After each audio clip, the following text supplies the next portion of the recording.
রাত ঠিক 12টা। যখন শহর ঘুমিয়ে পড়ে তখনই কিছু জিনিস জেগে ওঠে।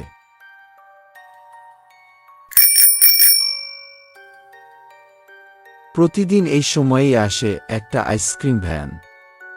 কিন্তু অদ্ভুত ব্যাপার হলো ভ্যানের ভেতরে কোনো ড্রাইভার নেই।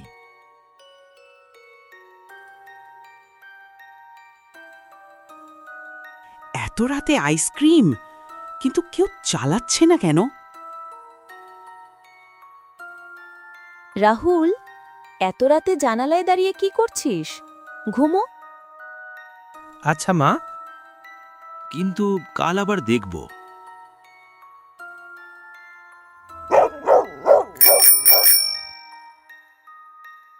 কুকুরগুলো চুপ করে গেল খালো।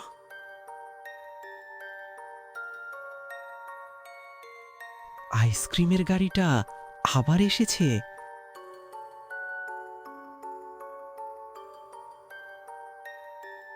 ওয়াও, মনে হচ্ছে অনেক ভালো ভালো আইসক্রিম আছে। কিন্তু কাউকে তো দেখতে পাচ্ছি না। কেউ আছেন কাকু? ফ্রি আইসক্রিম মনে হয়।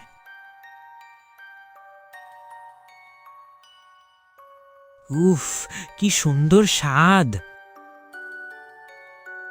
আর এক চামচ, শুধু আর এক চামচ। এরা কারা? আমি তো ঘুমাতে যাইনি, আইসক্রিম খেতে নেমেছিলাম। আমিও। আমাকে যেতে দিন, আমি আর খাবো না। দেরি হয়ে গেছে।